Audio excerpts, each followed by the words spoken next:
কোথায় চলবো বেরোয় যায় আবার যোগ আলোচনা করলে কোথায় দুই চোখ যায় যাবে সে আলোচনা করে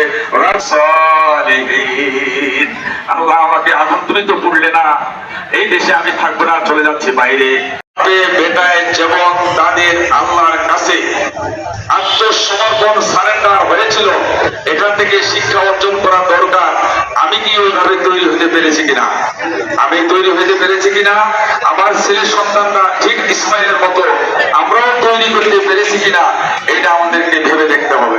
কারণ এখান থেকেই আমাদের বিরাট একটা শিক্ষা। সালাম যখন অগ্নিকুণ্ডে তাকে নিক্ষেপ করা হলো, বিরাট একটা বাইরে হওয়ার পর অন্য কিছু চিন্তা করলেন না।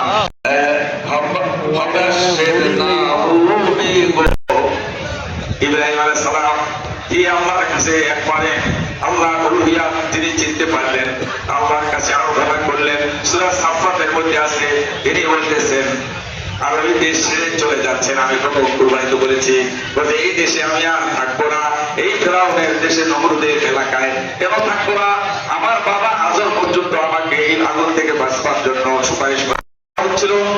সেই সময় কোরআন আয়াতগুলো সূরা সাফফাতের মধ্যে আছে। এই ধরনের সময়ে ইব্রাহিমের উপর কঠোর একটা ইসলাম বিরোধী শক্তি তাকে অগ্নিকুণ্ডে নিক্ষেপ করা হয়েছিল। এটা কি আমরা বিশ্বাস করি? কোরআনে স্পষ্ট।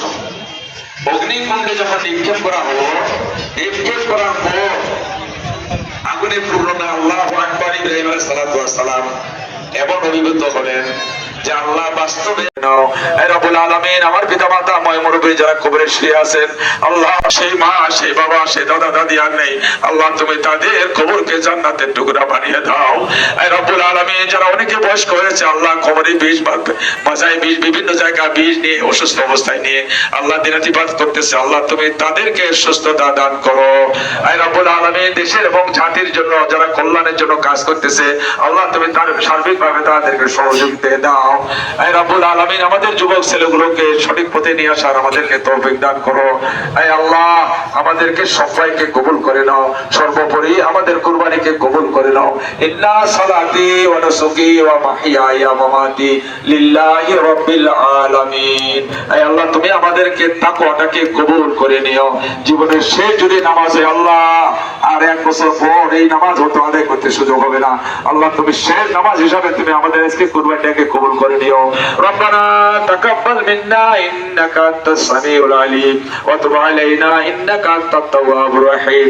সুবহান রাব্বিকা রাব্বিল ইজ্জাতি আম্মা ইয়াসিফুন ওয়া সালামুন আলাল মুরসালিন ওয়াল হামদুলিল্লাহি রাব্বিল আলামিন। আসসালামু আলাইকুম।